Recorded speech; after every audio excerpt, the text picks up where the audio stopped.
Du lytter til Rust, dit studentermedie på SDU. Broadcasting live worldwide.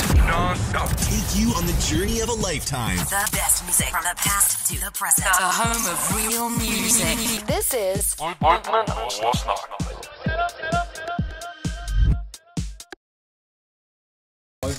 Hvis batteriet eksploderer. Men holy shit. Du sagde også sådan, jeg kan huske sådan, jeg ved ikke, hvor spændende jeg er, hvis jeg skal komme på en podcast. Ja.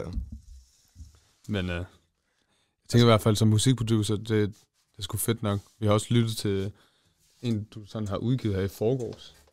Ja. Dome. Ja, den er Dome der, ja. Ja, housemusik. Det er ikke lige noget, jeg sådan...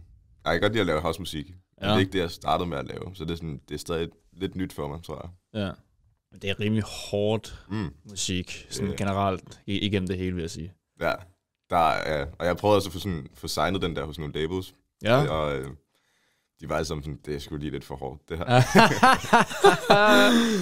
Men da vi lyttede til den, så synes vi fandme også, det bare skrattede. Ja. Men så lytter vi til nogle af dine flere sange, så kommer det på den der skratteniveau-agtige igen. Ja. Det er sådan, det gør dig glad, eller hvad?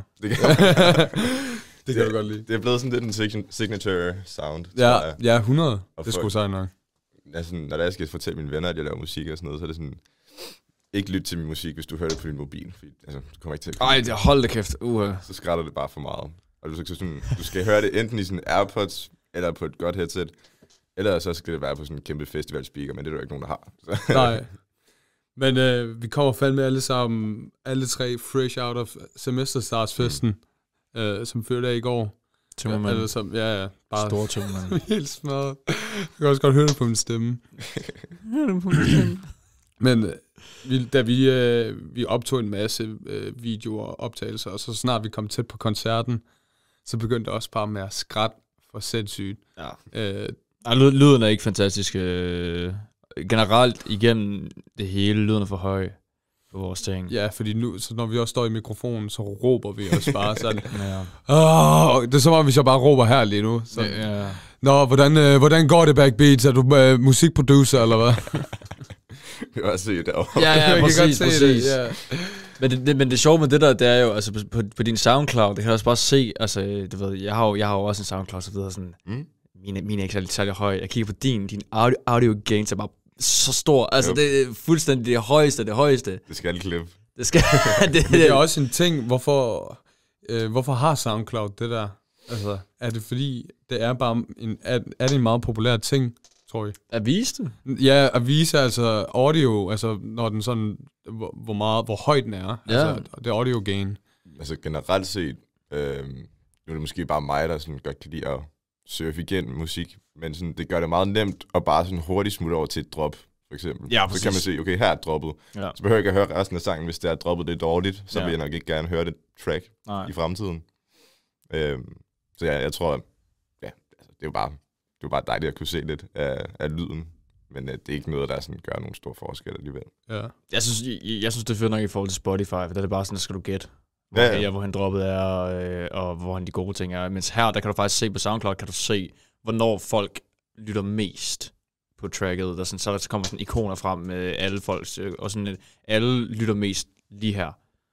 Og så kan du bare skifte det direkte. Ja, hvor alle kommentarerne er sådan præcis. noget. This shit fire, dude. Ja, det er faktisk også meget cool. At det giver sådan en community. Fuldstændig. Community vibe. Men det er jo også, altså det er jo made for musicians, altså ren. 100%. Det er også derfor, jeg elsker SoundCloud. Altså der er bare ikke det samme, der er på Spotify. Og det, altså alle kan starte på SoundCloud. Det er det. Det er gratis. Og, det er det. Ja, og så også, hvis du sådan skulle præsentere dig selv, hvordan vil du gøre det? Og vil du så sige, at du er SoundCloud-producer, eller bare generelt music-producer? Det er et godt spørgsmål. Jeg vil nok sige, at jeg er musikproducer, eller bass music producer. Fordi du har en Spotify-profil. Ja, og den popper også af. Ja. Rimelig hårdt. Det er meget sjovt. Altså, det er lidt sjov historie, fordi altså, normalt, når man lægger ting op på Spotify, så er det sådan, der sker ikke noget, hvis du ikke selv sender noget ud til folk, der har playlister og sådan noget. Ja. Ellers så får du ikke nogen plays, hvis du ikke har så mange følgere. Ja. Men det ene nummer, jeg har, det der sådan, 200 60.000 afspillinger eller sådan noget. Ja. Og det er der ikke nogen af mine andre sange, der har overhovedet. Så det var sådan mit første track, der sådan blev op på Spotify. Det gør ikke rigtigt, men bare sådan en lille smule. Og det var egentlig fordi, at jeg lavede det sammen med en fyr fra Cypern, jeg har snakket med. Ja. Og han har været inde i det der Spotify gennem noget længere tid, end jeg har. Og så gør vi egentlig bare det, at vi... Når man lægger noget op på Spotify, så kan man gøre det, at man sætter det ind tidligst 2 uger, før det skal udgives. Ja. Så det er sådan, der er sådan en bufferperiode, hvor det er, at Spotify så kan lægge det på deres curated playlist. Så de har sådan nogle... For eksempel bare New Music Friday eller sådan noget. Ja. Så der giver man ligesom Spotify tid til at finde ud af, om det her er fedt, om det skal på de her playlister. Og så var vi så heldige med det her track, at det faktisk kom på noget, der hedder Bass Explosion, og kan jeg ikke huske, hvad den anden hedder, men sådan et eller andet inden for bass. Og det var sådan, jeg tror, der var næsten sådan 1 million følgere på de der playlister. Så der var vi rimelig heldige at komme på den. Og så er den så bare beholdt den. Altså hvis der man er heldig, så beholder Spotify det her nummer på den playliste, så længe der nu er sådan okay, god engagement på det track. Ja. Og det har det været i næsten 1 år nu, eller sådan noget. Wow. Det var ret fedt. Jeg havde egentlig sådan lidt opgivet håbet på, at jeg ville komme på sådan nogle playlister. Det var fucking lækkert at se. Så fremtiden for at udgive mere på Spotify, den er mere optimistisk. Nu er den 100%. Ja. For 1 år siden, der var jeg sådan, nu skal jeg bare grind hver gang, jeg skal lægge noget op, fordi så skal jeg sende noget til alle de her folk, der har playlister og sådan noget. Ja. Koster det egentlig penge eller sådan noget at sende til sådan noget playlist-agtigt? Det kan det også godt gøre. Der er nogle tjenester, som gør det nemt for folk at sende noget, fordi så betaler man sådan en... månedlig eller noget. Ja, præcis. Ja. Og så kan man så være heldig, at det så bliver lagt op. Men problemet med det er så bare, at folk, de jo bare sådan... Ja, alligevel bare ender med at lægge noget op, som folk de kender, og noget, der sådan virkelig passer ind i deres playlist, og ikke rigtig tør at gøre noget unikt med deres playlist. Ja. Og så tager de egentlig bare folks penge på den måde. Ja, okay. Ja. Men så det var Spotify selv, der tog din gode sang og puttede det ud på... Ja. Okay, så der er folk, der sidder på Spotify og sådan, okay, der er kommet en ny sang ind, jeg skal lige finde ud af, hvor den skal hen af. Lige præcis. Der er folk, der sidder og arbejder og bare lytter til musik hele tiden. Hvad jeg har fattet i hvert fald. Wow. Nej, ikke et dumt job. Nej. Men mindre der bare bliver sendt skrald hele tiden. Ja, det tror jeg. Ja. Det er det meste af, jeg skal være helt med skrald. Ja, der bliver uploadet meget hver dag, tror jeg. Så jeg ved ikke, hvordan de gør det dog. Nej. Fuck, man. Det er sjovt, ja.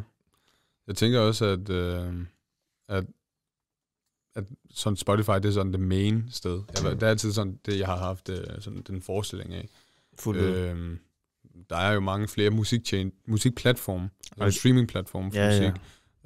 iTunes for eksempel. iTunes, det bruger jeg overhovedet ikke. Nej. UC. Ja, ej. Bruger jeg heller ikke. Og alt det der. Nej, fuck UC. Ja, der er sådan, der så, altså måden jeg lægger musik op på Spotify for eksempel, det er det, der hedder DistroKid, hvis I kender det. Nej. Okay. Hvordan får jeres podcast op på Spotify så? Castbox. Castbox. Okay. Ja. Lidt det samme, tænker jeg. Altså, fordi så gør den egentlig bare automatisk, at den bare lægger noget op på Spotify, Tidal, UC Music og sådan noget. Alle mulige platformer, også TikTok, hvis nok, så det bare ligger der. Nå, så den putter bare alt ud samtidig? Ja, der er 20 eller sådan noget forskellige platformer, okay. Du bare smider det op på. Wow.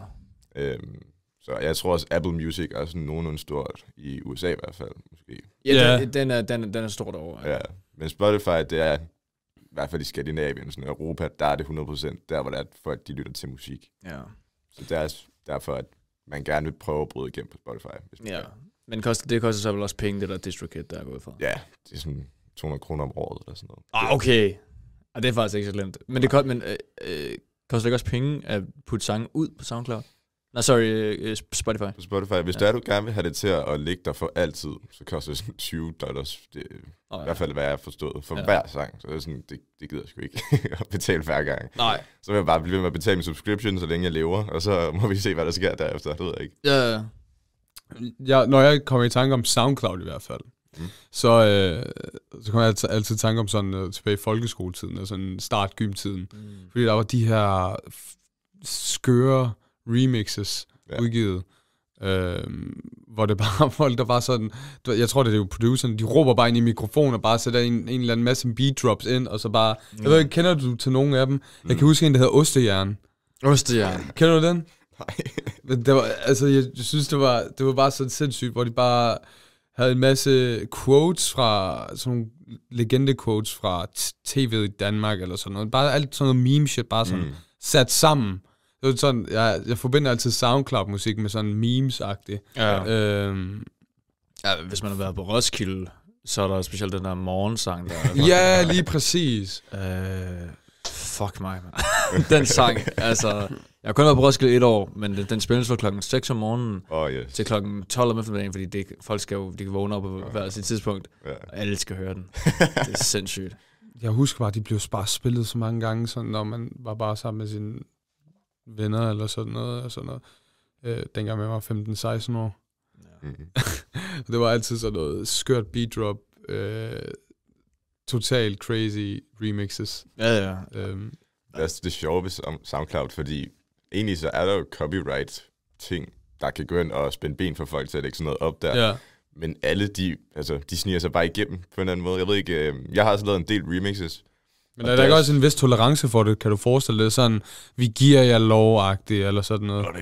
Jeg tror, de har gjort det i den stil. Ja. Yeah. Bare sådan håber folk ikke sagsøger for meget. Jeg ved ikke. Men altså, remixes på SoundCloud er det, som man sådan virkelig kan vinde meget på. Fordi folk, de kender den her sang, de vil gerne høre et unikt take på den. Ja. Så kan man lægge det op på SoundCloud. Og man skal ikke kende den kæmpe netværk for at få sendt den ud og blive spillet andre steder. Man kan bare lægge den op på nettet nu, og så bliver den spillet. Det kan man ikke på Spotify. Der bliver den taget ned. Ja. Og vi har lige kigget på din SoundCloud-profil, og som vi kom frem til, det var, at det er din SoundCloud-profil, der er mest udviklet, altså i form af statistik og så videre, og lyttere. Det kan også godt være, fordi det er den, du har brugt mest tid på, sikkert. Ja. Og så vi også nogle af dine top tracks, og top tracks, du har jo også selv lavet remixes jo, ikke? Ja. Og det var Martin Jensens, den udgav du for noget tid siden, jeg tror 3 år siden står der, eller sådan noget. Og den kom op på, altså den har over 1 million afspillinger, ikke? Ja. Kan du fortælle lidt om det? Altså, fordi jeg afspillede den ikke, og så synes jeg, okay, jeg kunne godt høre en lille smule remix, men det var ikke sådan. Jo, altså jeg kunne godt høre lidt. Men det er en skør historie, fordi det var et af mine allerførste remixes, jeg lavede 3 år siden der. Og jeg lagde den faktisk op, og så blev den taget ned, efter den havde fået sådan næsten 1 million. Og så var sådan, så lægger jeg den op igen. Jamen, det så vi godt, ja. Og det burde man ikke rigtig gøre, fordi så... så jeg var så... Den remix der, den er ikke sådan crazy god, men den første version, jeg lagde op, det var samme pitch som den originale sang. Ja. Den taget ned. Så jeg sådan, okay, jeg vil gerne have den op igen. Hvad skal jeg så gøre? Så pitcher jeg den bare. Så pitcher jeg hele tracket ned, hvilket man aldrig burde gøre. Fordi sådan, så kicket en 2-3 toner længere nede, end den egentlig oprindeligt var. Så den rammer bare endnu mere i bassen, end den sådan rigtig burde gøre. Ja. Jeg var bare sådan, ja, det gør jeg. Og jeg tror, at grunden til, at den har fået så mange afspilninger, det er nok fordi, at det originale track der, Martin Jensen, det kan ikke spilles på SoundCloud, medmindre man har sådan en go-subscription. Så du var nemlig den i stedet for, sådan du var, don't worry guys, jeg har den her. Ja, for free guys. Ja. Fordi du var sådan, jeg forestillede mig. Ja. Altså, at folk vil bare lytte til den, og så kom du bare frem. Ja. Altså, fucking smart, man. Og det havde jeg ikke overvejet til at starte med. Jeg vil bare gerne have en remix af den. Ja. Ja. Men i forhold til at lave de der remix der, sådan, downloader du hele sangen, eller downloader du noget af sangen? Hvordan foregår det egentlig? Sådan? Så jeg downloader sangen, og så er der så de her AI-tools, som gør, at man kan isolere vokalerne. Ja. Det tror jeg engang, jeg gjorde med den der faktisk, men det har jeg gjort lige siden den gang i hvert fald. Ja. Så nogle gange så får man nogle okay resultater fra det, men ellers så er det sådan lidt hit or miss. Nogle gange så er det sådan meget...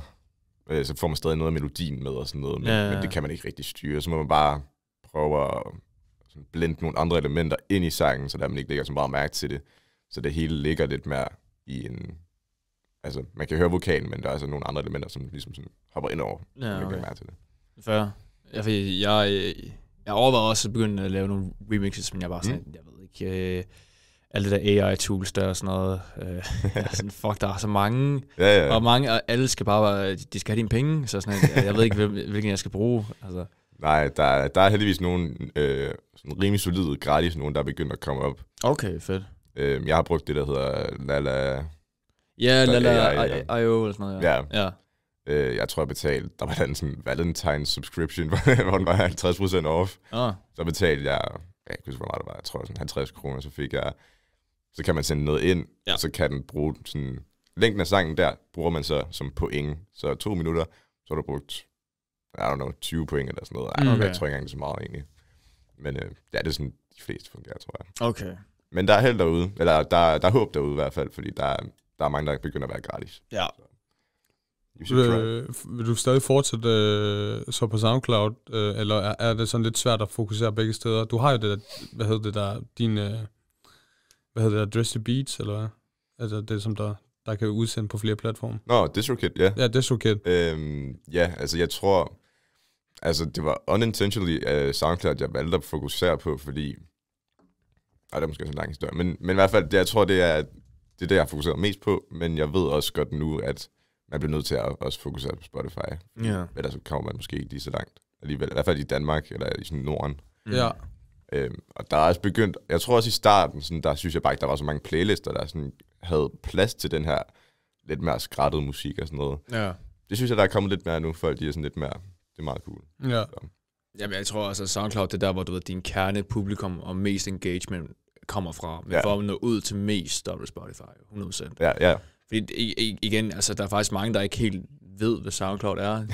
Mange bruger bare sådan, det er iTunes, det er Spotify, eller det er YouTube. Ja. De ved ikke sådan, SoundCloud, det kan jeg ikke. Nej. Så ja, 100%.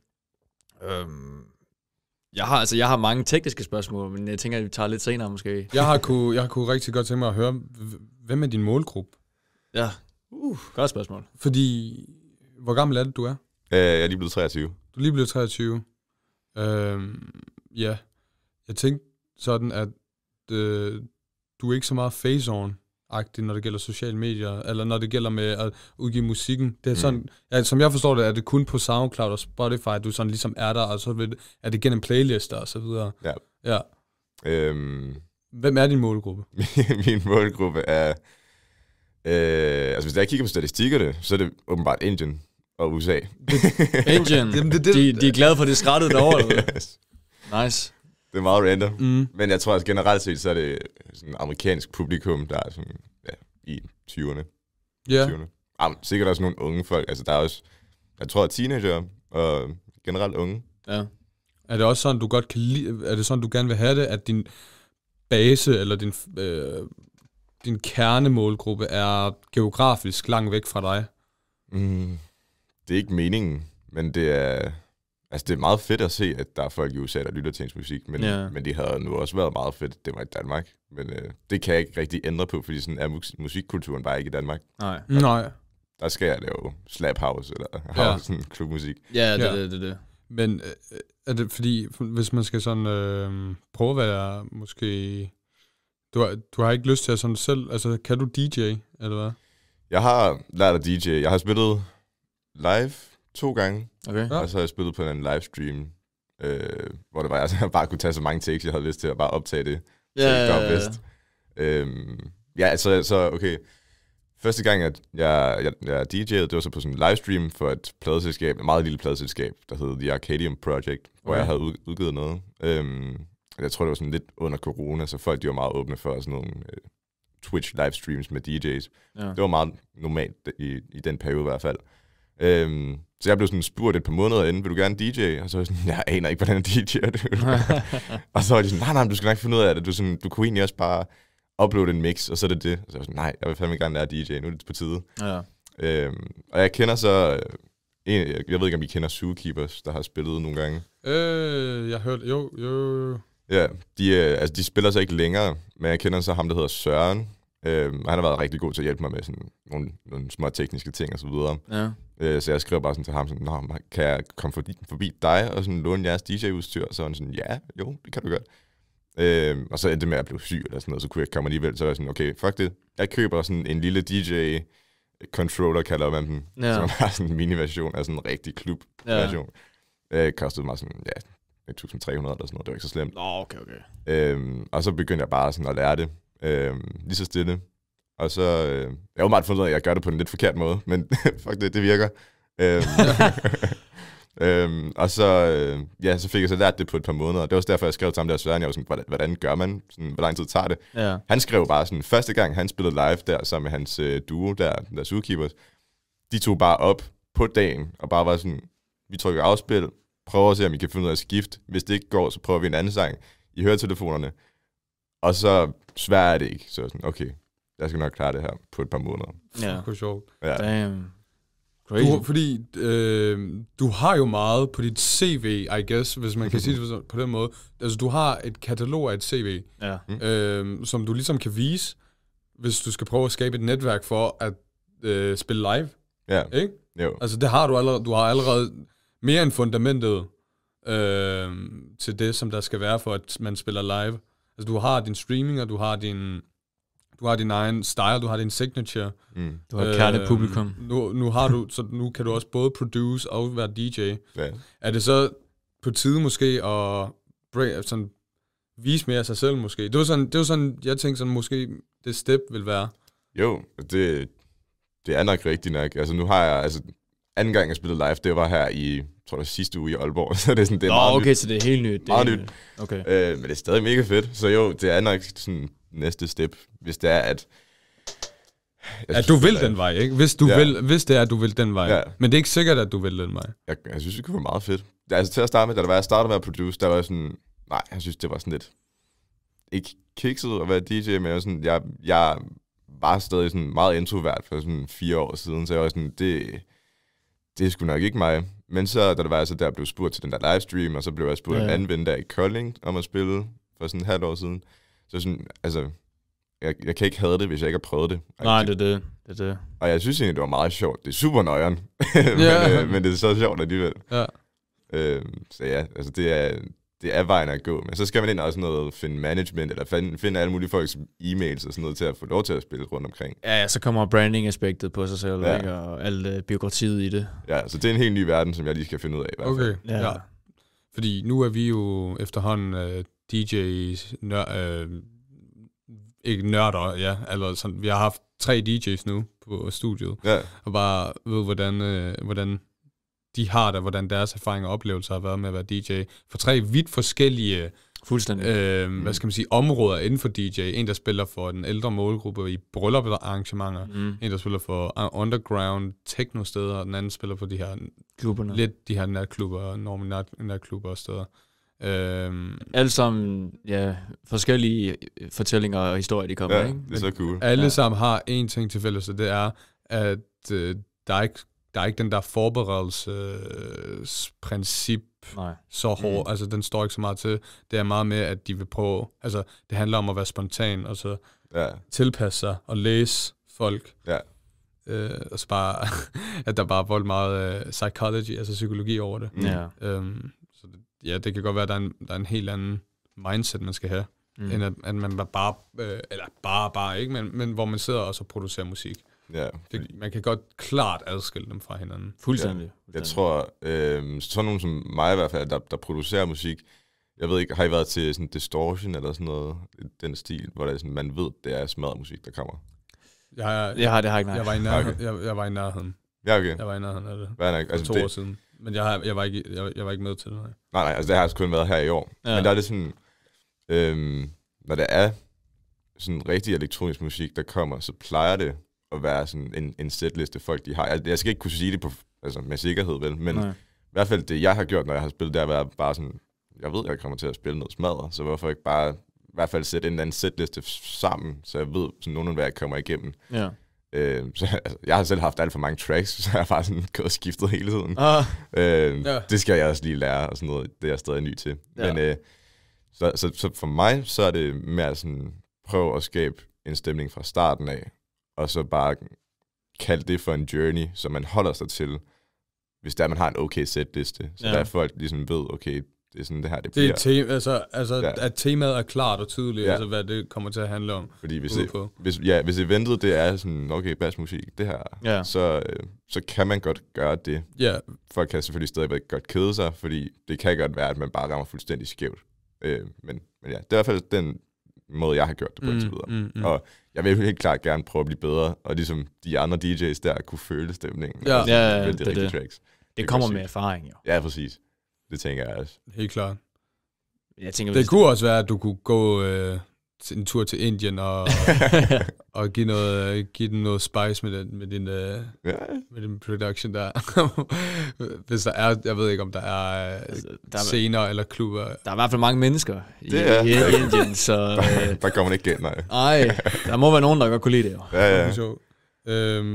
Så hvis, altså, var det Indien, der var det højeste, eller var det USA? Det tror jeg. Altså, jeg kan bedst lide USA, fordi det er der, hvor jeg kender folk og sådan noget. Der vil jeg rigtig gerne hen. Det er også mere, hvad skal man sige, kulturelt. Mainstream, måske. Ja, kulturelt relatable. Ja, præcis. Jeg kan lige prøve at se, om jeg kan finde det frem egentlig. Selvfølgelig. Fordi jeg tænker, at... Okay, der står Indonesien, USA, Tyskland, Frankrig. Men hvis der man kigger på byer, hvor der sjovt nok er flest folk i Indien, så er det Jakarta, Bandung, alt muligt i Indonesien. Og det er natklubberne derovre, der bare spiller de musik, man. De er på. Det kunne være sjovt. Det ved jeg sgu ikke. Det er jo mega surrealistisk, at der er bare folk på den anden side af verden, der lytter til musik. Sjovt. Og så ikke dem i geografisk nærheden. Ja. Også, altså, det er jo ikke Indien, jeg overhovedet har prøvet at ramme. Jeg har ikke rigtig prøvet at ramme nogen. Nej, men det. Du har bare uploadet dine videoer på de her platform her, som ikke rigtig fokuserer på, hvor du er fra-agtigt. Det kan man godt sådan se med, for eksempel med, hvis man uploader videoer på TikTok eller YouTube, jamen, så ved de godt, at så tager de din placering i betragtning. Location first. Ja, de tager din placering i betragtning, jo. Så det er jo mega sjovt. Altså, jeg synes, det er helt surrealistisk, så man skulle gøre det på den måde. Men det er fedt ved internettet. Altså, man kan bare lægge noget op, man selv synes er fedt, og så må man håbe andre et eller andet sted. Ja, et eller andet sted blandt 8 milliarder mennesker. Ja, det er det. Fedt. Det er så nice.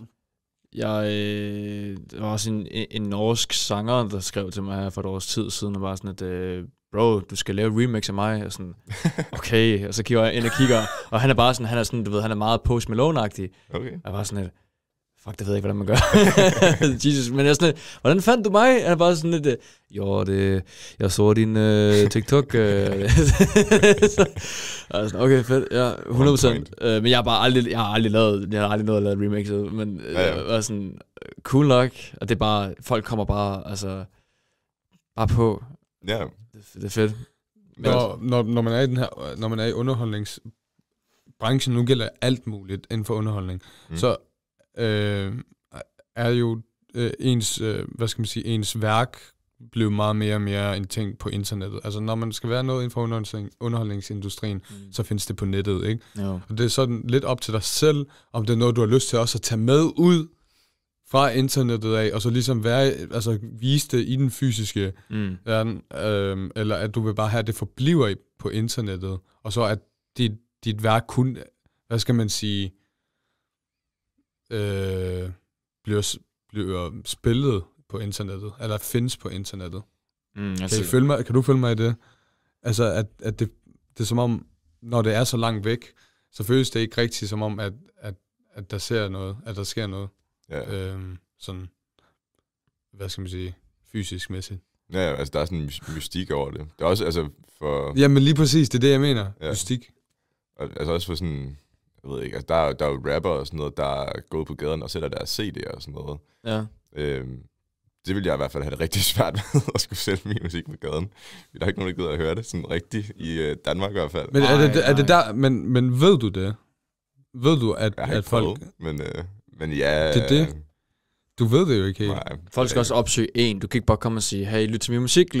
Altså, det du er ikke. Folk bliver sådan lidt, gå væk. Ja. Så, men man skal jo stå sig selv til rådighed, tænker jeg. Jo, men så handler det bare om eksponering og gøre det ordentligt, og ikke, du ved, gå ud på gaden. Hold CD'er. Nå, men forstår mig ret. Altså, det gælder jo om at lige tilegne sig måske en form for markedsføringsproces. Jo. Det skal bare gøres ordentligt.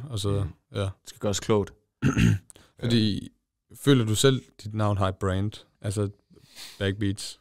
En lille smule. Ikke sådan kæmpestort. Men okay, jeg har prøvet i hvert fald, altså nu hedder jeg Mathias Bakker, og så sagde jeg bare, okay, mit navn skal bare være Bag i stedet for Bakker. Jeg kan godt ikke hedde Bagger, fordi sådan... Backbeats. Altså sådan, okay, det kunne være meget fedt at sådan lave et eller andet med det navn. Så man kan sådan, i fremtiden, så kunne man lave sådan sample packs, der hedder backpack, eller sådan noget. Okay, fedt, ja. Og sådan, når der er folk, de laver remixes, så laver de nogle gange sådan en flip, i stedet for et remix, så kan det hedde backflip, og sådan noget. Det synes jeg er meget sjovt. Ja, det skulle du godt tænkt. Ja. Ikke dårligt. Og så havde jeg tidligere lavet sådan noget med noget 3D, software sådan noget, så jeg havde så lavet sådan, mit SoundCloud-banner, det er basically bare skraldeposer, som sådan en trash bag. Ja. Det var meget sjovt. Så på den måde, så har jeg i hvert fald prøvet at sådan virkelig skabe noget fra starten af, og så, udover det, så er der ikke så meget brand over det endnu, men jeg prøver i hvert fald at lave sample. Jeg tror, at hvis man fortsætter på Spotify, det er meget, jeg kan se det mere som sådan en profilbaseret sted, frem for SoundCloud, så kan det bare være sådan en user 050001 har bare postet, eller udgivet en eller anden form for sang, fordi også netop det er gratis, og alle kan gøre det. Ja. Så har Spotify en lidt mere, hvad skal man sige... man skal være lidt legit. Ja, man vil gerne vise sig lidt mere af sig selv. Man vil gerne prøve at sætte et ansigt på, eller et brand på, frem for på SoundCloud. Ja. Netop fordi, at det også er gratis på SoundCloud, og ikke gratis på Spotify. Men det koster jo heller ikke særlig meget der på det der DistroKids der. Nej. Så det er sgu fedt nok. Der var også Semesterstartsfesten igen. Jeg nævner det igen. Hvordan synes du... der var 2 scener. Den anden ene scene, det var jo bare det der DJ-sted. Var du meget derinde så? Altså nu var jeg bare meget med mine venner. Men så... Synes du, det var godt musik? Ja, altså... Hvis du nogensinde kommer ind og så vurderer, det der, det kan jeg gøre bedre, eller det her, det er lort, eller sådan noget. Det ved jeg ikke, om du gør. Men de rammer jo målgruppen fucking godt. Så det er super fair, og jeg kan jo ikke hate på, at de ikke spiller sådan noget, som jeg gerne vil høre. Ja, det er det. Nej. Men jeg synes, det var super nice. Sådan, der ved 11-tiden og sådan noget, derinde i det lille telt, det var en god vibe. Ja. Ja.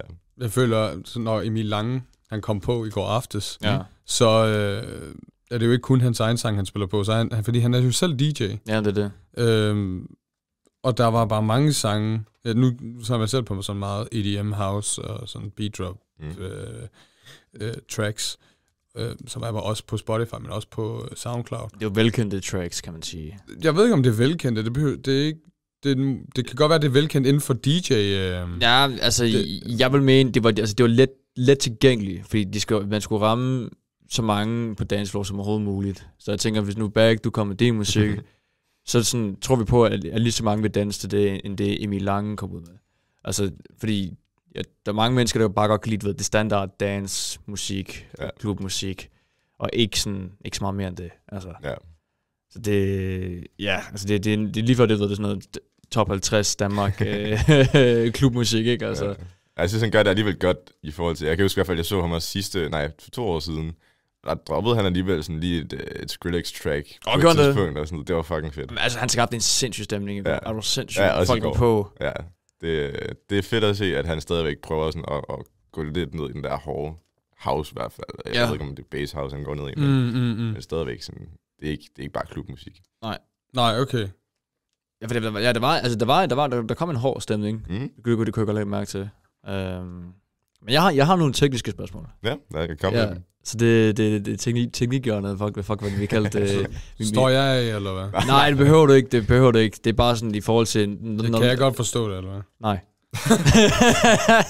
Det er en rigtig sjov podcast. Jeg prøver jo. Du prøver. Så i forhold til, når du producerer musik og sådan noget der, din software af choice... Jeg bruger FL Studio. Studio, Fruity. Yes. Hvorfor? Fordi... long story short, så det var, jeg tror, jeg fik det i 2014 eller sådan noget. Ui, okay. Lang tid siden. Jeg lagde det så på hylden, for jeg kunne ikke finde ud af det. Nej. Men til at starte med, så jeg, at folk de lavede dubstep ind i FL Studio, så jeg var sådan, okay fedt, det vil jeg også gerne prøve. Ja. Så køber jeg det. Så jeg tror, det kostede en del. Egentlig så havde jeg først fundet en eller anden crack et sted, men så fik jeg så endelig købt det. Ja. Og så var det bare super svært at lave dubstep. Jeg var sådan, wow. Ja, det er kun sounddesign det hele, og sådan noget, man skulle virkelig være skarp, og det tager flere år at sådan blive god til. Ja. Så sådan, okay, ved du hvad, det gider jeg ikke alligevel. Så er det på hylden, og så i sidste, jeg tror det var 3.G eller sådan noget, så jeg kunne godt tænke mig at lave noget andet. Nu gik jeg på HTX og sådan noget, der var meget bare sådan, det var bare skole og så videre. Ja. Vi havde jo rigtig sådan fester og sådan noget som på STX. Nu ved jeg ikke, om jeg har gået på. Og vi er faktisk begge to HHX'er. Ja, okay. Men min HHX'er, det var i samme bygning som STX'er. Ja, okay. Så vi var samlet. Vi havde masser af fester. Ja. Altså, det havde vi ikke, så jeg sad altid bare derhjemme og var sådan, hvad skal jeg nu lave? Så jeg begyndte så der i 3.G, og var sådan, okay, det kører meget sjovt at lave musik.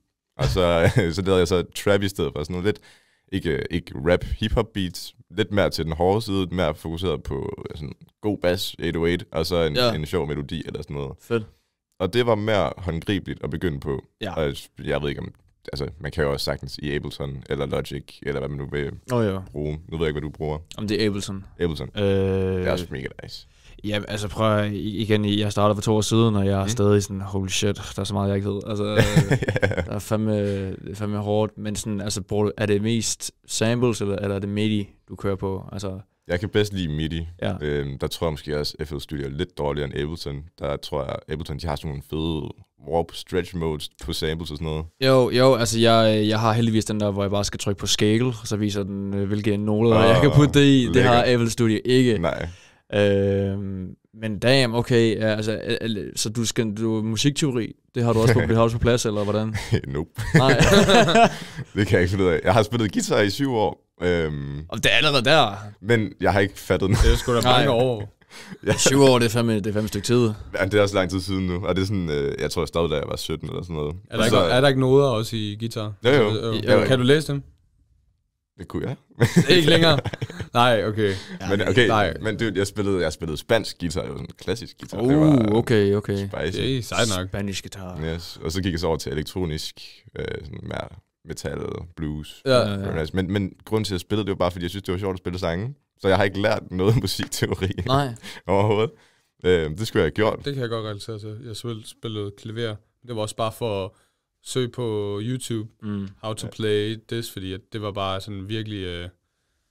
det var bare sådan noget, jeg godt kunne lide. Altså, det var en eller anden melodi fra en eller anden film, eller fra et videospil, eller et eller andet, så sådan, det skal jeg prøve at spille. Det ja, præcis. Ja. Og det var sådan, jeg havde det. Men altså, jeg må gå for, du må kende lidt, hvis du vil lave det meste af MIDI. Så er det ikke bare et tryk på random, så er det jo, der er scales og alt det der jo. Det er der. Der kan jeg godt lide FL Studio, og jeg tror også Ableton har fået det egentlig. Men sådan, når man er begyndt, man har lagt sådan 3-4 notes ind i den der piano roll der, så begynder den automatisk at finde ud af, hvad for en scale jeg faktisk er i. Og så når det er, at den så har highlightet de rigtige der, så kan jeg så sådan prøve at eksperimentere inden for de rigtige der. Nogle gange så kan man også godt bevæge sig udenfor, hvis der er, man er jazzy eller sådan noget, det ved jeg ikke. Ja, true. Men sådan, det er en god hjælpetool, hvis der man ikke lige fatter musikteori, men altså, man har ikke brug for musikteori for at lave god musik. Nej. Man skal bare bruge ekstra tid på det. Ja. Det er så den ulempe, der er. Men ja. Jeg må gå ud fra nu, hvor også din musik er så højt, altså er det bare en hel masse EQ, og så hen til bassen, eller hvordan fungerer det? Ja, masser af distortion. Bass boosted. Det er sjovt, fordi sådan, til at starte, da jeg lavede musik, så endte det sådan hele mixen altid med at lyde næsten bass-boosted. Ja. Men det var bare, fordi jeg godt kunne lide bassen. Ja, okay, fair nok. Men ja. Er der flere som dig, som du kender, der producerer og udgiver musik og har pænt gode streams og så videre? Ja, altså i Danmark. Som måske ikke... Altså hvis du sætter alle dine streams til at flytte ind til Danmark, så vil du være en ret mere velkendt person, jo, fordi Danmark er sjovt nok et lille land. Jo. True. Så de er jo bare spredt ud rundt omkring i verden. Er der flere som dig, du kender, som der har sådan gode streams ligesom dig, som også er spredt ud i hele verden? Ja. Der er et par stykker. Det er meget forskellig musik, de laver. Så der er dem, der hedder Ceramic. 2 gutter, der er lige så gamle som mig. Ja. Jeg ved ikke, hvor gamle var I 2? Jeg er 22. 22? Jeg er 24. Okay, nice. Ja. Så samme alder som os, tror jeg. Ja. Ej, de er måske lidt yngre egentlig. Og de har fået super god succes i USA i hvert fald. De laver mest dubstep, men de er super dygtige. De er over i København. Så er der en fyr, der hedder Butter. jeg tror han hed Smør til at starte med. Men det var svært for folk at skrive på deres amerikanske tastatur. Ja, han så, hvem der lyttede, og så ændrede han den til Butter. Det er i hvert fald det, jeg har fået hørt. Og han er sådan, bare inden for det her år, altså hvis der vi tager 2022 til 2023, så er han kommet fucking langt. Og han laver sådan noget, det er house-musik, han laver bass house. Sejt. Ja, mega lækkert. Og han har fået rigtig mange streams. Ja. Det er også fordi, han har lavet en EP, som en af de første ting, han sådan legit har bygget op. Okay. Og den fik bare super god succes på nogle pladeselskaber. Ja. Og så, tror jeg, at han er blevet signet i Holland, tror jeg måske. Fuck. Det er rimelig sygt. Ja. Og så kan jeg lige nævne Tyk her. Han er super fed musik, han laver. Han har også spillet i Amsterdam og sådan noget flere steder. Live, ja. Sindssygt. Og han er også 23. Sindssygt. Ja. Damn, man. Ja. Der er en del faktisk, der var lige sådan gemmer sig. Ja. Og det er også det fede ved SoundCloud og sådan Instagram og egentlig Discord. Altså, fordi det kunne jo være, at du fik en invitation fra Jakarta, en eller anden klub, sådan, kan du lige komme for en weekend eller en aften? Ja, det sådan, shit, man. Det kan man ikke sige nej til. Nej. Jeg ved jeg ikke, hvor legit det kan være, men hvis man bliver ved jo, så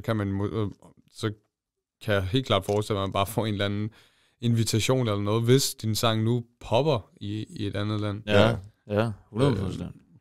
Det er meget rigtigt. Hvad hedder det? SoundCloud, så jeg ved ikke, hvordan deres home sådan, side er, men de har ikke sådan noget popular tracks by country, det ved jeg ikke, om de har. Fordi Spotify er ret brugervenligt i den forstand. Sådan top 50 most viral songs, top 50 popular songs i verden, og så også for hvert land. Ja. Det tror jeg faktisk, de har, men det gemmer sig. det gemmer sig lidt, ja. De begynder at blive lidt... Altså, det sjove ved SoundCloud er, altså lige nu så er det sådan lidt døende. Eller det er ikke døende, men det har virkelig været stort i 2016 og sådan noget. Jeg er virkelig også enig der. Ja. Virkelig. Og det er super ærgerligt, fordi okay, så det der, jeg tror, der er sket, det er, at til at starte med, så er den der homescreen, så går ind, så kan man se folk, man følger, hvad de har repostet. Ja, det er det. Og det kunne man gøre i lang tid, men så i løbet af, jeg ved ikke, 2018 eller sådan noget, så begyndte der at komme det, der hedder repost chains. Og det er sådan nogle netværk, som man kan blive en del af, hvis der man kender nogen eller sådan noget. Og de her repost networks, de begynder at blive rigtig, rigtig store. Så det de gør, det er, okay, det kommer til at lyde lidt skørt, eller sådan en lidt lang forklaring. Men så hvis det er, at for eksempel jeg blev en del af en eller anden repost chain, så gør jeg det, at når jeg har udgivet et nyt nummer, så sender jeg det ind til ejeren af den her chain, og så alle, der så er en del af den her chain, de reposter automatisk det her nummer. I løbet af en måneds tid, så gør hver artist automatisk bare det, eller så sker det bare automatisk, at de reposter mit nummer i 24 timer eller sådan noget. Ja. I en periode af en måned eller sådan noget, for at alle ikke bare reposter på samme tid. Ja. Det giver mening, ja. Så hvem er det, der reposter? Det gør... Det er bare alle dem, der er i den her chain? Ja, artister. Eller, skal man selv gøre det, eller bliver den bare automatisk repostet på ens profil? Automatisk. Så man lægger ikke engang selv mærke til det, når man går ind på sin egen profil. Wow. Så det, som der så er sket nu på ens homescreen, det er, at der bare bliver repostet hvert 10. minut nu. Så det er super saturated. Det er det, det opløser en SoundClouds profil totalt. Ja. Det fratager nemlig ens persona på en SoundCloud-side. Det er rigtigt. Det er præcis det modsatte af Spotify, men det var ikke sådan, SoundCloud altid har været. Nej. Og så jeg er overhovedet ikke så stor SoundCloud-user overhovedet, men det har jeg lagt mærke til, men jeg har ikke fattet, hvad fanden der sker. Jeg synes bare, at SoundCloud bare blev mere rodet. Ja, det er blevet meget rodet. Altså, hvis man overhovedet ikke er inde i det. Jeg synes, Spotify gør det sygt godt med layout-mæssigt. Altså sådan, hvordan man kan browse rundt for at search sange, research sange, hvis sange er visses. Og for eksempel en sang, hvis der er collapse eller sådan noget, så står det sådan 2 hernede, sådan deres profil, den kan du trykke på, så kommer du til deres forside. Super lækkert. Ja. Det kan man ikke på SoundCloud. Nej. Så er det kun én bruger, og så står der with en anden person eller sådan noget. Fordi jeg søgte på dig, så når jeg søger på dig, så kommer der bare en masse fucking sange op, og så er jeg sådan, jamen, er det dig, der har lavet dem her, eller ej? Ja. Jeg brugte sygt lang tid på at finde tracks af sange, og det ved du også godt. Ja. Fordi det var sygt forvirrende for mig. Ja, fair. Så altså, det var sådan, ja. Og når man så har label releases på SoundCloud... Men det hjælper en, ikke? Det hjælper en. Repost chain.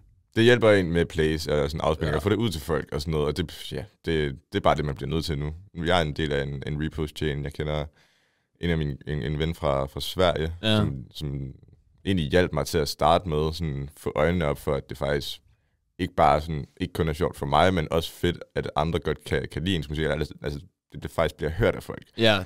Det var en lidt breakthrough for mig, fordi til at starte med, så var det bare sådan, nu lægger jeg bare noget op, som jeg selv kan høre. Ja, det. Vi lavede så en collab, og så fandt jeg ud af, at han var... Og han er sådan, jeg tror, han er 18 eller sådan noget. Sindssygt. Og han er så faktisk en community manager, eller sådan noget, inden for en platform, der hedder Audius, som er forholdsvis ny. Minder meget om SoundCloud egentlig. Ja. Så han kendte et okay netværk af repost chains. Han var ikke kæmpe overhovedet, men han har også et pladeselskab, men er crazy. Som 18 år, eller fuck? Ja, dengang var han 15. Det er sindssygt.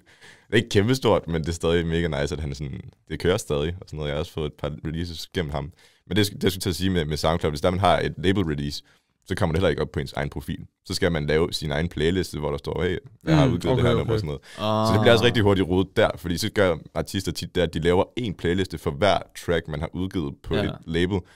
Og så står der bare sådan, at det er forvirrende for folk, der ikke kender til det. Fordi så står der bare sådan en playliste her. Okay, er det dit? Ja, det er det. Men det står i titlen af playlisten, som kun har et nummer i den playlist. Så det, super okay, ja, det er ikke super brugervenligt. Altså, du trykker på sådan, jeg vil gerne finde Bergs nye sang. Ja. Hvor fuck er den henne? Altså. Ja, præcis. Så I havde nok egentlig ikke set det nummer, jeg udgav for her i fredags, hvis det var, jeg ikke selv fik lov til at lægge den op på min SoundCloud. Det er der nogle labels, der tillader. Og så styrer de så alt det, der har med Spotify at gøre. Det er helt fint. Men så kunne jeg så heldigvis få lov til at lægge det op på min egen profil, så det bare står der. Så står der noget i credits, at okay, det skal nok. Igennem det her pladeselskab. Hvornår begyndte du egentlig på den her nye sang? Hvornår begyndte du at producere den egentlig? Den der sang, den startede jeg faktisk sidste sommer, hvor det var jeg bare sad og sådan, sommervibes, very funny. Jeg synes, det var mega nice at lave house, fordi jeg havde været til danske events, hvor der altid bliver spillet house og sådan noget. Det påvirker egentlig rigtig meget åbenbart. Ja. Det er meget sjovt. Så jeg startede det track der, jeg tror, jeg lavede det på et par dage. Og så begynder man hele den her journey med at skrive til labels. Og det er sgu lidt hårdt nogle gange. Man skal skrive til rigtig mange folk. Og man skal vente i en måned, før de svarer og sådan noget. Okay, men mindre man kender ejeren af label, det gør jeg altså ikke rigtig nogen steder. Måske meget få, men det passer ikke lige til det her nummer i hvert fald. Og så skal det her nummer jo altid passe ind i den labels box, fordi at det her label, de udgiver de her type tracks. Ja, det er klart. Så hvis det ikke passer ind, så passer det bare igen. Og så man kan enten sætte sig ned og lave the track, man bare ved, det skal ramme det her label. Men det er også bare sådan lidt kedeligt.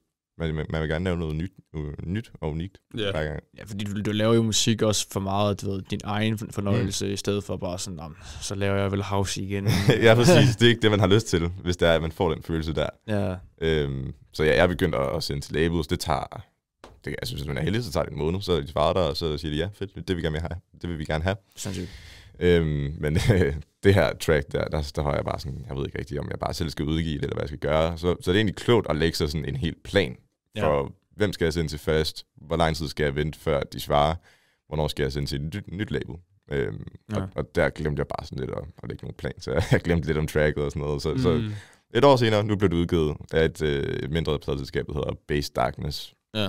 Det var meget fedt, de lige to der alligevel. Jeg var så tæt på at bare udgive det på min egen Spotify. Det. Hvad lytter du egentlig selv til musik? Det er genremæssigt. Ja, det er ikke sådan det typiske. Jeg kan huske, jeg begyndte at lytte til dubstep tilbage, da jeg gik i folkeskole. Der havde jeg et par venner, der lyttede til dubstep. Det var super nice. Der var sådan, det kommer aldrig til at selv kunne lave det der. Nej. Og så lytter jeg bare meget til rap og sådan noget. Nu lytter jeg meget til dubstep, drum and bass. Ikke så meget techno, men det begyndte at gro lidt på mig. At vokse lidt på mig. Techno? Ja. Og house. Jeg synes, bass house, det har også... jeg ved ikke, om I kender bass house som en genre. Det er sådan... Det er house, men med sådan lidt dubstep bass over. Det er hårdt? Ja, det er hårdt. Okay, hårdt house. Ja. Det er super nice. Det er sådan nok en lidt mindre kendt subgenre, egentlig. Der er en million house-genre. Ja. Det er crazy. Det er crazy.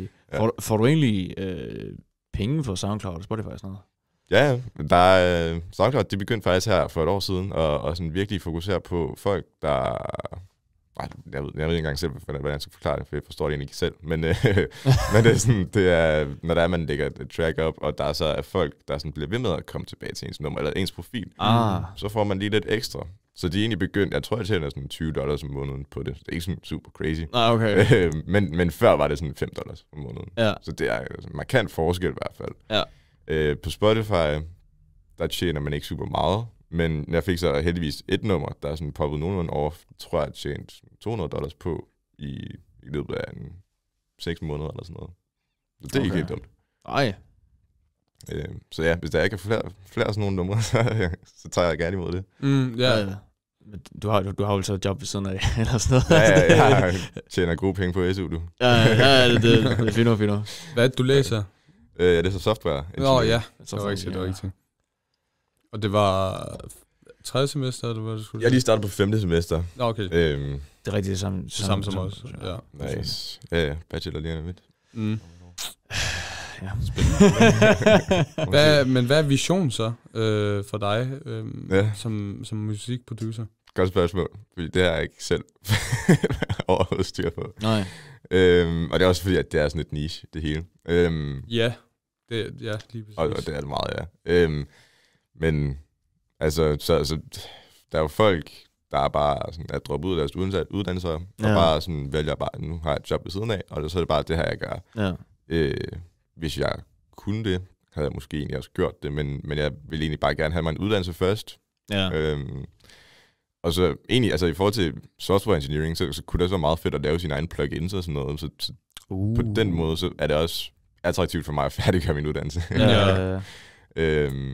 Du laver den nye OTG. Ja, alle kommer til at få det så. Det. Satan.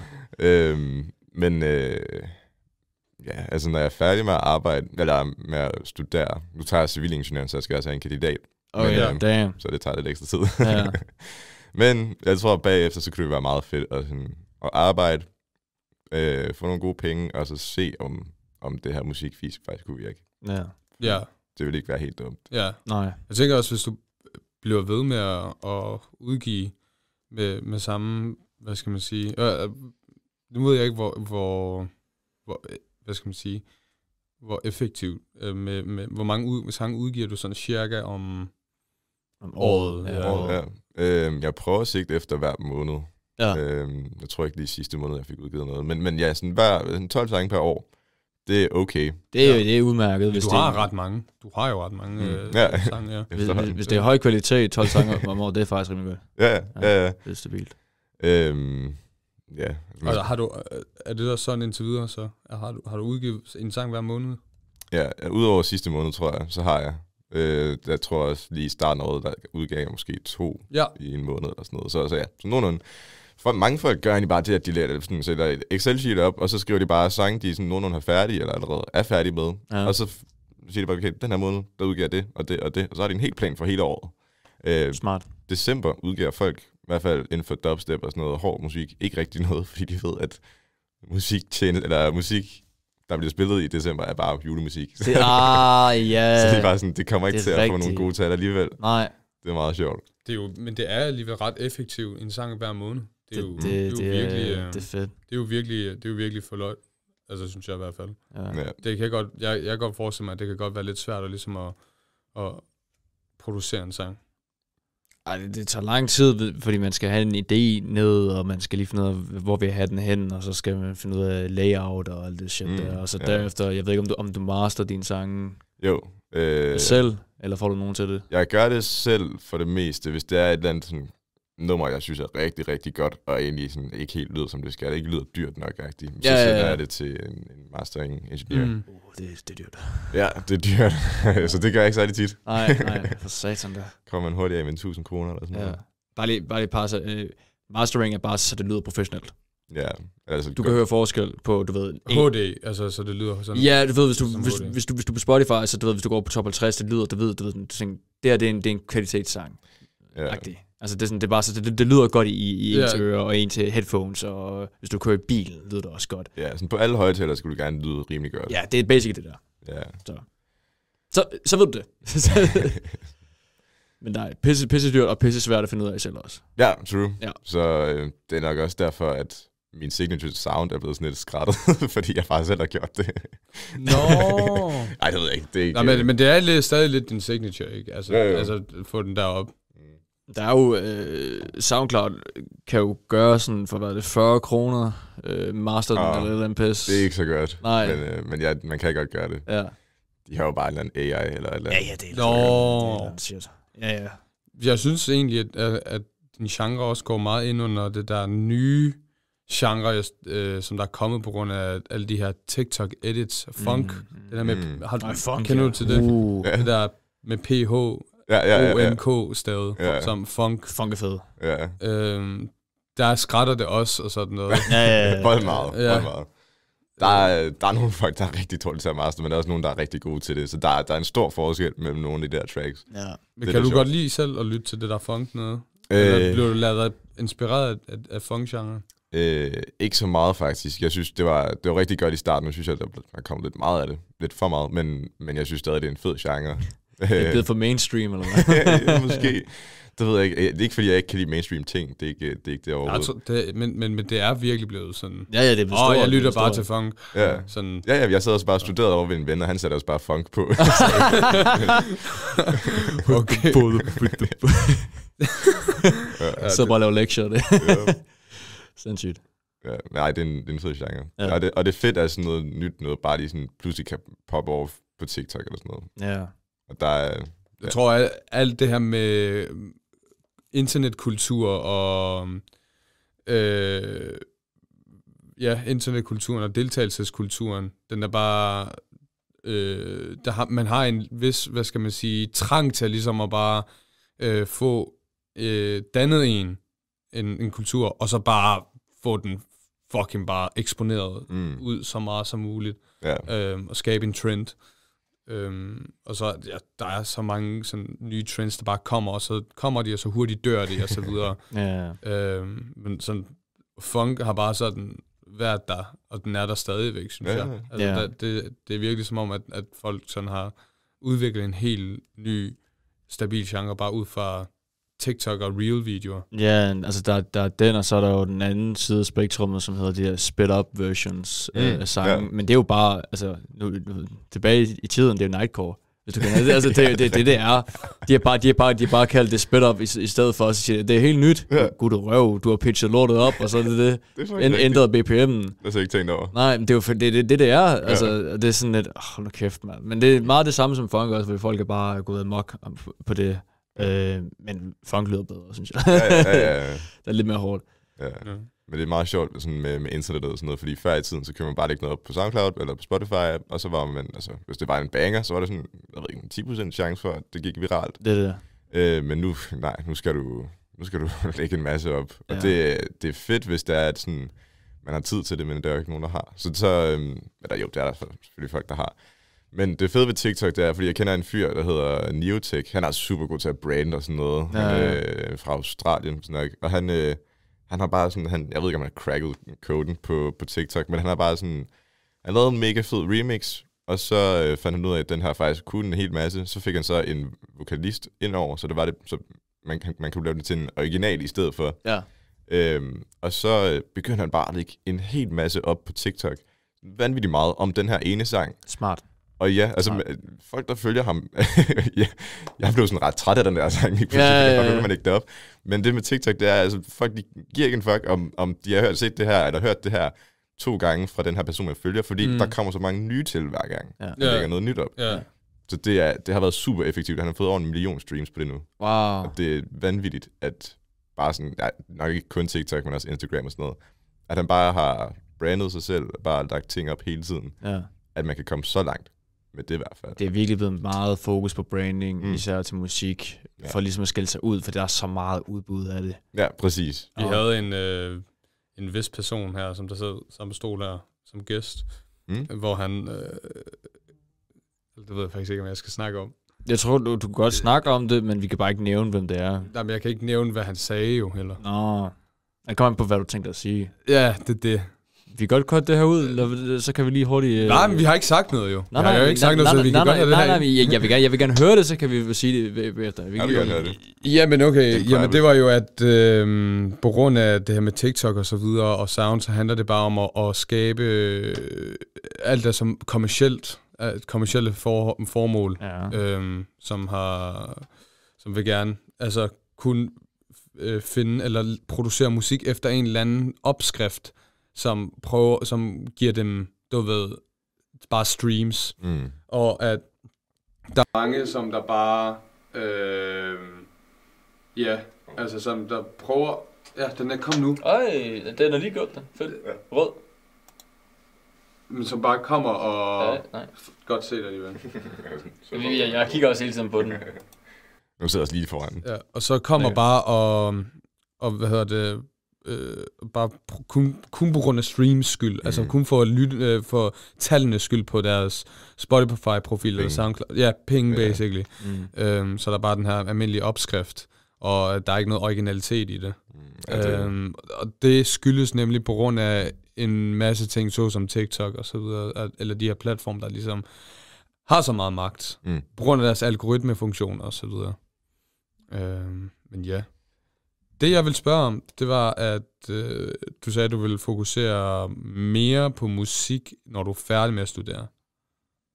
Ja, og jeg ved ikke, hvordan det kommer til at foregå, fordi jeg synes egentlig, jeg fokuserer meget på musik, mens jeg studerer. Det er det. Ja, hvad var det, du sagde i går efter, du var ude at drikke, hjemme og lave beats? Altså. Altså, du har allerede en ret hustle mind. Ja. Så lad os sige, så når du er færdig med at studere alt, og så også når efter kandidat, så sådan efter 3 år, så er det sådan 36 mere sange udgivet, ikke? Ja. Og så står der, okay, men nu skal jeg fokusere meget mere på musik. Er det så her, hvor du måske kunne forestille dig, at de markedsføringsforhold kunne tage spil op indtil der? Altså, at jeg har opbygget flere følgere, eller hvad? Nej, men altså, at du begynder på det her med at sætte navnet på dig selv, sådan mere i Danmark, eller sådan noget.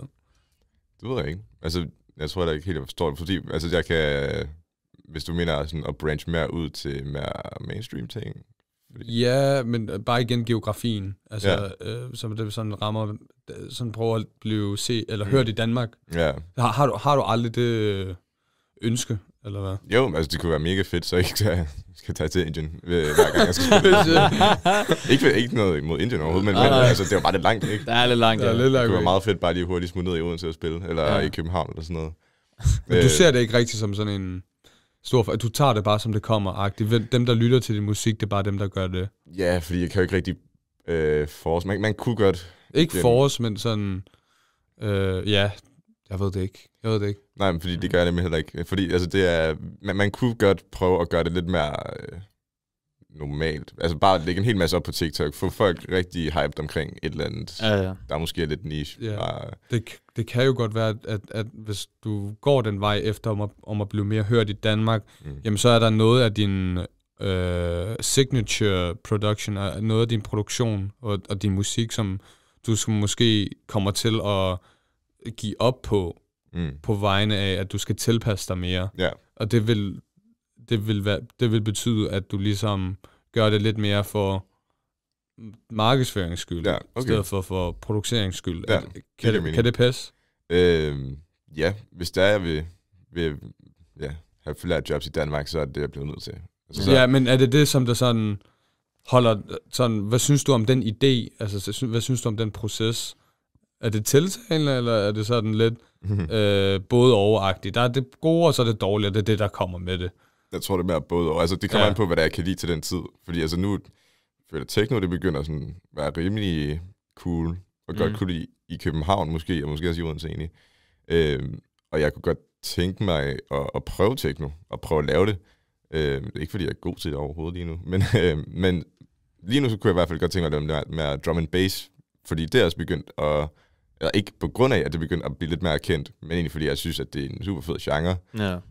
Så sådan noget, altså gå i en retning, hvor der man stadig synes, at musikken er fed, Og at der så er potentielt, at det er ekstra gave ved, at man laver det, at folk gerne vil høre det i Danmark, eller sådan noget. At man godt kunne booke ud, eller sådan noget. Ja.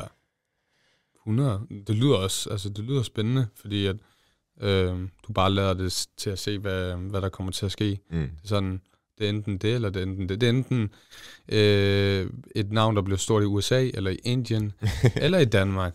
We don't know. Vi ser på det. Det er faktisk ret vildt. Ja. Jeg tror også, det er ligesom det, men man kan jo ikke rigtig styre det. Nej, det er meget der, den ligger. Så derfor er jeg bare blevet nødt til at være sådan, jamen, det kommer, som det kommer til. Ja, det er helt fint. Jeg synes, det er sygt nok. Nu ved jeg godt, at nu er vi sådan snart på slutdelen af podcasten i hvert fald. Det har været sindssygt faktisk. Jeg synes, man har også lært en del omkring selve udgivelse, altså internetdelen af musikken. Ja, altså der er lidt noget, musikkens rolle. Lidt mere bureaukrati i det, kan man godt mærke. Men hvis du så skulle præsentere dig selv nu, hvordan vil du så gøre det? Altså, så vil jeg sige, at jeg laver... Bare en kort præsentation. Ja. Jo, altså jeg laver trap-musik, jeg laver bassmusik som i store spektrum. Så laver jeg både trap, dubstep, bass house, også begyndt lidt på drum and bass. Har gjort det en 4-5 års tid nu, og det tager tid, men det er super sjovt at lave i hvert fald. Og ja, det tror jeg er sådan den korte version. Værsgo. Backbeats. Tak skal du have, mand. Jeg har ikke flere ting. Nej, jeg synes, fantastisk godt interview. Tak fordi du vil komme her en tømmermandsdag efter Smedsårsfesten. Det var skide hyggeligt. Ja. Tak skal du have. Til dig, der lytter, du kan finde ham på SoundCloud og Spotify i hvert fald. Er der andre steder? Instagram. Altså på SoundCloud og Spotify, der er det bare bag. På Instagram er det bag.beats. Yes. Bag.beats. Er det også på iTunes, eller hvordan? Det er sikkert også, ja. Der er det bare bag. Og den der nye Audios, hvor du ved. Ja, der er også bare BAGG. Okay. BAGG, stort. Yes. BAGG. I hørte det selv. Tak for at lytte med. Tak for det. Vi ses til næste episode. Det gør vi. Hej.